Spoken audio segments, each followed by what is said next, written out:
नमस्कार दोस्तों, hello everyone, this is Aditya Sharma and welcome to my YouTube channel.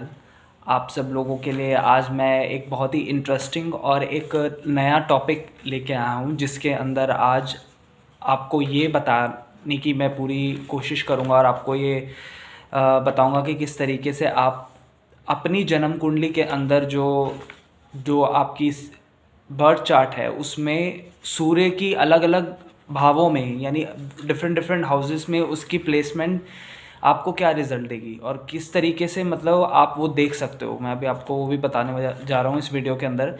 तो चलिए स्टार्ट करते हैं।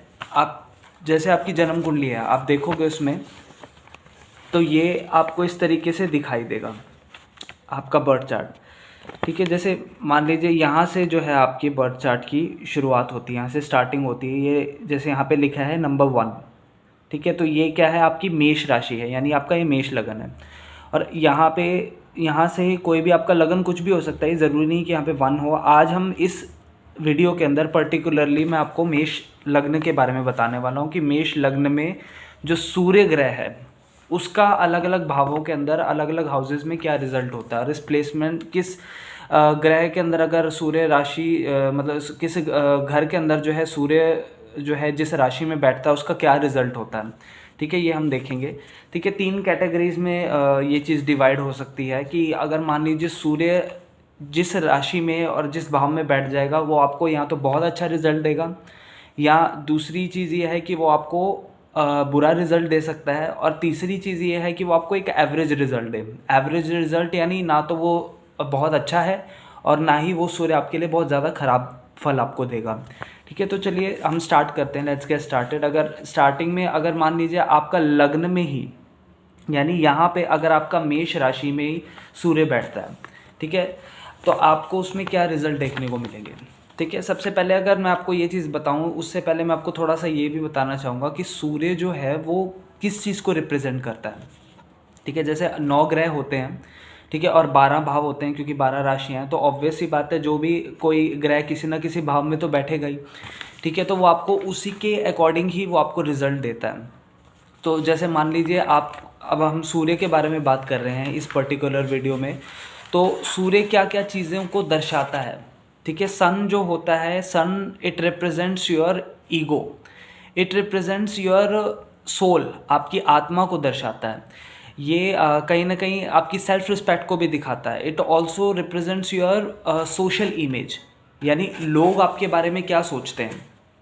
ठीक है, सोसाइटी में आपकी क्या इमेज है, लोग आपके बारे में एक अच्छी आप इमेज जो है पोर्ट्रे कर रहे हो सोसाइटी में, या फिर मतलब आपकी इमेज जो है वो ख़राब नज़र आ रही है, क्योंकि वो सूर्य की प्लेसमेंट के अकॉर्डिंग ही आपको रिजल्ट मिलता है। जो समाज के अंदर आपका जो लोगों के साथ जो आपका एक रेपुटेशन है, आपका सोशल इमेज है, वो सूर्य से ही पता चलता है। तो हम बात कर रहे थे जैसे कि अगर फर्स्ट हाउस में यहाँ पे लग्न में ही आपका मेष राशि में सूर्य बैठ जाए, तो यहाँ पे ये सूर्य जो है बहुत अच्छा रिजल्ट देता है। लग्न में सूर्य का बैठना जो है वो आपको बहुत ज़्यादा प्रभावशाली व्यक्तित्व देता है। आपका समाज के अंदर एक बहुत ही अच्छा और एक बहुत ही पावरफुल स्टेटस होता है। आपका सोशल स्टेटस बहुत ही ज़्यादा स्ट्रॉन्ग होता है। आपको गवर्नमेंट जॉब भी मिल सकता है यहाँ पे, और गवर्नमेंट से आपको लाभ होता है। अगर आप गवर्नमेंट जॉब में हैं या नहीं भी हैं, तो तब भी आपको कहीं ना कहीं जो है गवर्नमेंट के जो ऑफिशियल्स हैं उनके साथ आपके रिलेशंस हो सकते हैं, उनके साथ आपका उठना बैठना हो सकता है। तो ये आपको इस तरीके से रिज़ल्ट देता है। आपकी हेल्थ भी अच्छी कर देता है और आपकी पर्सनैलिटी काफ़ी हद तक एक बोल्ड और काफ़ी मतलब स्ट्रॉन्ग पर्सनैलिटी वाले इंसान देखे गए हैं जिनका लग्न में ही सूर्य होता है मेष राशि का। चलिए अगर बात करते हैं कि अगर आपका यही सूर्य अगर आपके सेकंड हाउस में चला जाए, यानी इस राशि में, वृषभ राशि में, तो क्या रिजल्ट देगा। अगर आपका वृषभ राशि में सूर्य चला जाता है तो ये आपको एक एवरेज रिजल्ट देगा, क्योंकि वृषभ राशि जो है इसका स्वामी शुक्र है, और तुला राशि जो है वो भी शुक्र की राशि होती है और उसमें सूर्य जो है वो नीच का होता है। तो इसलिए वो आपको यहाँ पे अच्छा रिजल्ट, तो मैं ये नहीं कहूँगा कि बुरा देगा, बट एवरेज रिजल्ट दे सकता है, क्योंकि यहाँ पे आपका धन भाव में बैठा हुआ है यहाँ पे सूर्य, तो वो आपको 50-50% रिजल्ट दे सकता है, यानी धन मामलों में आपको अच्छा देगा, आपकी आर्थिक स्थिति को अच्छा कर देगा। लेकिन कहीं ना कहीं जो, क्योंकि द्वितीय भाव जो होता है वो आपके कुटुंब को भी दिखाता है। कुटुंब यानी जो आपका जो अगर आप एक लड़के हैं तो या लड़की हैं तो आपका जो ससुराल का जो है, जो मतलब आपके इन लॉज हैं, तो इन लॉज के तरफ से आपका रिलेशन जो है वो कहीं ना कहीं थोड़ा बहुत ख़राब कर देता है। ये ऐसा यहाँ पे ये रिज़ल्ट देता है सूर्य। अगर मान लीजिए आपका सूर्य अब यहाँ आ गया थर्ड हाउस में, यानी मिथुन राशि में, तो मिथुन राशि में यहाँ पे अच्छा रिजल्ट कर देगा, क्योंकि आपको यहाँ पे जो है तीसरा भाव जो होता है पराक्रम का होता है, आपके सेल्फ कॉन्फिडेंस का होता है। आप कॉन्फिडेंट रहेंगे हमेशा, आपके डिसीजंस मोस्टली जो है वो आप अपने बेसिस पे रहोगे, और इंसान अपनी ही मेहनत के बलबूते अपनी लाइफ में बहुत कुछ अचीव कर लेता है। तो यहाँ का सूर्य आपके लिए बहुत अच्छा है, ठीक है। आपकी स्पीकिंग पावर भी बहुत अच्छी होगी, क्योंकि मिथुन राशि जो है वो बुध की होती है, तो इस वजह से ये आपको अच्छे रिजल्ट ही देगा। और अगर यहाँ पे अब सूर्य बात करते हैं कि आ गया यहाँ पे फोर्थ हाउस में, यानी आपकी कर्क राशि में, तो कर्क राशि जो है उसका स्वामी बनते हैं चंद्रमा। अब चंद्रमा जो है वो एक तरह से देखा जाए चौथे भाव के अंदर जो ज़्यादातर जो ग्रह होते हैं सॉफ्ट प्लैनेट्स का बैठना अच्छा होता है, जैसे कि चंद्रमा हो गया, शुक्र हो गया, बुध हो गया, ये प्लैनेट्स जो हैं बहुत ज़्यादा सॉफ्ट हैं, ठीक है, ये शुभ ग्रह होते हैं। तो यहाँ पे अगर ऐसे ग्रह बैठते हैं तो ये अच्छा रिजल्ट देते हैं। लेकिन अगर यहाँ पे कोई क्रूर ग्रह या बहुत ही ज़्यादा कोई ऐसा ग्रह बैठ जाता है जैसे सूर्य है, तो यहाँ पे इतना अच्छा रिजल्ट नहीं देगा। चौथे भाव के अंदर यहाँ सूर्य बैठने पर आपको रोगी बना सकता है, आपको चेस्ट से रिलेटेड कोई ना कोई डिजीज़ दे देता है, क्योंकि चौथा घर जो होता है वो आपकी छाती और फेफड़ों को भी दिखाता है, उसको रिप्रेजेंट करता है, तो उसमें कोई ना कोई प्रॉब्लम क्रिएट कर सकता है। आपको खुशी जो है उसकी कहीं ना कहीं कमी कर देगा इस भाव में बैठा हुआ सूर्य, क्योंकि चौथा घर जो होता है वो आपकी घर गृहस्थी की जो खुशियां हैं उसमें आपका घर का माहौल कैसा होगा उसको भी दिखाता है। तो वो इतना ज़्यादा अच्छा रिजल्ट यहाँ पे नहीं है फोर्थ हाउस के अंदर। अगर कर्क राशि में अगर यहाँ पे बैठ जाए पंचम में सिंह राशि में, तो ये आपको बहुत अच्छा रिजल्ट देगा, क्योंकि यहाँ पे सूर्य जो है वो अपनी ही खुद की राशि में बैठा है, ये स्वग्रही होके बैठा है। क्योंकि सिंह राशि जो होता है इसका स्वामी सूर्य होता है, तो अपने ही भाव में बैठ गया। फिफ्थ हाउस जो है वो आपकी एजुकेशन बहुत अच्छी कर देगा, आपकी जो संतान पक्ष से आपको कुछ ना कुछ लाभ होगा। जो आपकी संतान होने के बाद, अगर आपकी जैसे मैरिज हुई उसके बाद जब आपके जो पहली संतान होगी वो आपके पुत्र संतान होने का जो है वो पूरी संभावना होगी, और अगर वो होगा तो उससे आपको बहुत ज़्यादा आपका भाग्योदय होगा आपकी संतान के कारण ही। तो ये आपको बहुत अच्छा रिजल्ट देता है यहाँ पे पंचम भाव में। आपकी हायर एजुकेशन, हायर स्टडीज़ भी जो है वो फिफ्थ हाउस से देखी जाती है, तो आप उसमें भी कुछ ना कुछ आपको ये बहुत स्कॉलर स्टडीज़ करवाएगा, मतलब अच्छी एजुकेशन देगा आपको। सिक्स्थ हाउस में अगर आ जाता है सूर्य, तो छठे भाव के अंदर बैठा हुआ जो सूर्य होता है वो आपको चूँकि है तो बुध की राशि में, कन्या राशि में, लेकिन फिर भी कहीं ना कहीं यह आपको बुरा रिजल्ट ही देगा यहाँ पे, क्योंकि छठा भाव जो होता है वो त्रिक भाव है, यानी ये रोग है। यहाँ से हम रोग देखते हैं, यहाँ से आप लिटिगेशन देखते हो, यहाँ पे आपका कोर्ट कचहरी का चक्कर जो है वो उस चीज़ में आप पढ़ सकते हो। कहीं ना कहीं आपको ये प्रॉब्लम देगा। सिक्स्थ हाउस का सूर्य जो है वो आपको अनावश्यक, आपके शत्रु खड़े हो जाएंगे, आपके लड़ाई झगड़े होने लगेंगे, अननेसेसरीली किसी न किसी चीज़ के अंदर आपके लोगों के साथ झगड़े होंगे, जिसकी वजह से आपको बहुत ज़्यादा ये नुकसान ही देगा, आपको रोग भी दे सकता है। छठे भाव में बैठा हुआ सूर्य जो है वो रोग का भी कारण बनता है, तो ये चीज़ अच्छी नहीं है। सिक्स्थ हाउस में बैठा हुआ सूर्य आपको उतना अच्छा रिजल्ट नहीं देगा। अगर सेवन्थ हाउस में बैठा है यहाँ पे, यानी तुला राशि में, तो यहाँ तो बिल्कुल भी अच्छा रिजल्ट नहीं दे पाएगा, क्योंकि तुला राशि में सूर्य जो होता है वो नीच का फल देता है, और आपको यहाँ कहीं ना कहीं मैरिड लाइफ में प्रॉब्लम, डिस्टर्बेंस क्रिएट करना, अपने हस्बैंड और वाइफ के बीच में जो वो है सोच विचार का ना मिलना, इस तरीके से मतभेद पैदा होना, तो ये बहुत ही कॉमन सी प्रॉब्लम्स हैं जो फेस करनी पड़ सकती हैं जिसकी भी जन्म कुंडली में तुला राशि का सप्तम भाव में सूर्य होता है, तो वो उतना ज़्यादा अच्छा रिजल्ट नहीं देता। तो यहाँ पे ये बुरा ही देता है। मोस्ट ऑफ द केसेस ये देखा गया है कि तुला राशि का अगर सप्तम भाव में बैठ जाए तो इतना अच्छा रिजल्ट आपको बिल्कुल भी नहीं देता है। अगर अष्टम भाव में बैठ जाए, हालांकि त्रिक भाव है, क्योंकि 6, 8, 12 में जो प्लैनेट्स होते हैं ज़्यादातर बुरा फल देते हैं, लेकिन बैठा वृश्चिक राशि में, वृश्चिक का स्वामी होता है मंगल, और मंगल जो है वो सूर्य के मित्र हैं, ठीक है, तो जो अगर कोई अपने ही मित्र ग्रह की राशि में बैठ जाता है तो वो आपको अच्छा फल देता है। यानी वृश्चिक राशि का सूर्य कुल मिला के आपको एक अच्छा रिजल्ट ही देगा, इतना बुरा भी नहीं है। ठीक है, तो इसमें आपको लेकिन थोड़ा बहुत आपको ये प्रॉब्लम कर सकता है कि क्योंकि अष्टम भाव जो होता है वो अ, आपके पैंक्रियास को दिखाता है। आपका पेट संबंधी कोई ना कोई रोग हो सकता है, जैसे पेट की जो इंटेस्टाइन्स होती हैं उसमें कोई ना कोई ऐसा प्रॉब्लम आ सकता है। 8th हाउस में बैठा हुआ सूर्य जो है वो आपको वैसे आयु में वृद्धि कर देगा, लेकिन आपको कोई ना कोई रोग भी ऐसा दे सकता है। तो उसका आपको इसमें ये रिज़ल्ट जो है मैं इसमें भी एवरेज ही मानूंगा, इतना अच्छा रिज़ल्ट नहीं हम कह सकते हैं।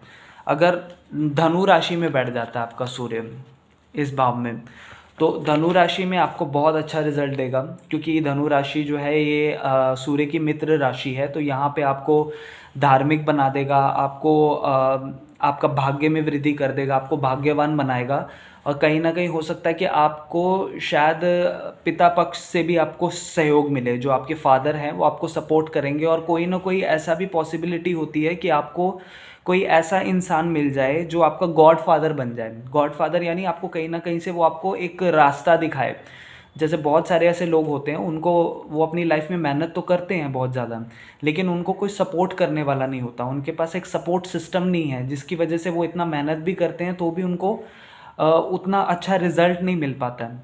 लेकिन सूर्य यहाँ पे बैठ के आपको कोई ना कोई ऐसा आपकी लाइफ में इंसान आ सकता है जो आपको सपोर्ट करे और आगे बढ़ने में आपको मदद करे। आपके जो भी एम्बिशंस हैं, जो भी आपके ड्रीम्स हैं, आप अपनी लाइफ में कुछ करना चाहते हो, कुछ बनना चाहते हो, तो कोई ऐसा आपका फादर फिगर जैसा कोई इंसान आपकी लाइफ में आ सकता है। कोई वो आपका स्पिरिचुअल गुरु भी हो सकता है, कोई आपके खुद के फादर भी हो सकते हैं, या मतलब कोई भी आपका बड़ा ब्रदर भी हो सकता है। कोई फादर फिगर इंसान जो है वो आपकी लाइफ में आके आपके भाग्य को उसमें भाग्योन्नति करवा सकता है, ऐसा पॉसिबल है। अगर 10th हाउस में आपका सूर्य आ जाए, यानी मकर राशि में, मेष लगन में अगर आपका मकर राशि में सूर्य बैठ जाता है तो ये अच्छा रिजल्ट देता है। और अच्छा रिजल्ट क्यों मैंने बताया, क्योंकि 10th हाउस जो है ये केंद्र भाव है।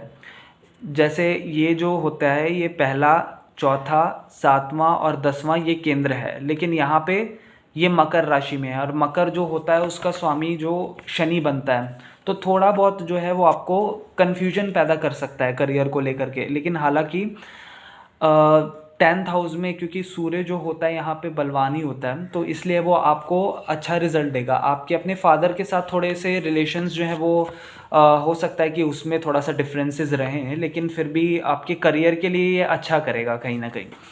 तो इसमें भी अच्छा रिजल्ट देगा मकर राशि में। कुंभ राशि में अगर आपका सूर्य बैठ जाता है लाभ भाव के अंदर, 11वें भाव के अंदर, ये बहुत अच्छा रिजल्ट देता है। क्योंकि लाभ भाव के अंदर ज़्यादातर जितने भी प्लैनेट्स बैठते हैं, चाहे कोई भी ग्रह हो, सूर्य हो, चंद्र हो, गुरु हो, बृहस्पति, यहाँ तक कि कोई क्रूर ग्रह भी बैठ जाता है। अगर राहु और केतु जैसे ग्रह भी अगर यहाँ पे 11th हाउस में बैठ जाते हैं तो वो आपको ज़्यादातर अच्छे फल ही देते हैं, क्योंकि लाभ भाव अच्छा भाव माना जाता है। तो यहाँ का बैठा हुआ सूर्य भी आपको लाभ देगा, आपको कहीं ना कहीं ये अच्छा रिजल्ट दिखाई देता है यहाँ पे। अगर मान लीजिए आपका सूर्य जो है मेष लगन में मीन राशि में बैठ जाता है, यानी ये लास्ट है यहाँ पे, क्योंकि ये भाव ख़त्म हो जाते हैं, ये आखिरी भाव है मीन राशि। और मेष लगन में अगर यहाँ पे आपका सूर्य बैठ जाएगा तो ये आपको इतना ज़्यादा अच्छा रिजल्ट बिल्कुल भी नहीं दे पाएगा। क्यों? क्योंकि मीन राशि में जो होता है ये आपका खर्चों का भाव है, 12वां भाव। ठीक है, यहाँ पे बैठा बेशक से अपने मित्र राशि में है, क्योंकि मीन का स्वामी जो होता है वो गुरु होता है, देवगुरु बृहस्पति की राशि में सूर्य, लेकिन आपके खर्चों में वृद्धि करवा देता है।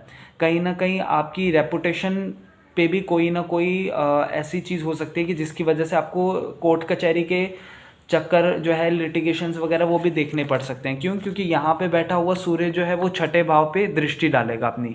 आप सभी को पता होगा, क्योंकि जो सूर्य होता है वो उसकी अपने जिस भाव में बैठा होता है वहाँ से वो अपनी सप्तम दृष्टि डालता है। तो कहीं ना कहीं वो दृष्टि के कारण जो है आपको, क्योंकि 6ठा भाव जो होता है वो रोग का होता है, ऋण का होता है, शत्रुओं का होता है, तो उन चीज़ों में भी ये वृद्धि कर देगा, जो कि आपके लिए इतना अच्छा नहीं है। तो ये रिज़ल्ट रहता है सूर्य का ओवरऑल हर घर के अंदर बैठे हुए किस भाव में क्या रिज़ल्ट आपको देगा, ये आपको इससे थोड़ा सा क्लैरिटी आया होगा। और एक आपको थोड़ा सा सम अप करके मैं बता देता हूँ कि जैसे मैंने आपको जितने भी 12 भाव बताए उसमें सबसे ज़्यादा जो ख़राब रिज़ल्ट जो सूर्य देगा वो एक तो यहाँ पे कर्क राशि में चौथे भाव में, एक यहाँ तुला में, क्योंकि यहाँ पे तो नीच का ही हो जाता है इसलिए इतना बुरा फल देता है कि काफ़ी ज़्यादा मतलब मैरिज से रिलेटेड प्रॉब्लम हो जाती है, मैरिज लाइफ से रिलेटेड।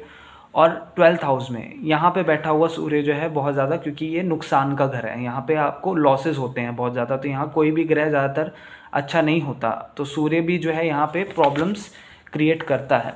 उसके अलावा यहाँ पे बहुत अच्छा फल देगा लग्न में ही, ठीक है। यहाँ आपका अगर देखा जाए तो 3rd हाउस में भी बहुत अच्छा फल देगा, क्योंकि 3rd हाउस भी अच्छा है।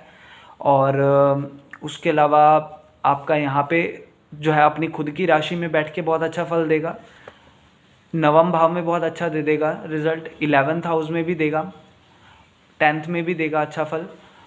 और उसके अलावा आपका बाकी जो है जितने भी भाव बच गए हैं जो मैंने आपको इसके अलावा जितने भी भाव हैं उसमें एवरेज रिज़ल्ट देगा। एवरेज यानी ना तो बहुत अच्छा और ना ही बहुत ज़्यादा बुरा।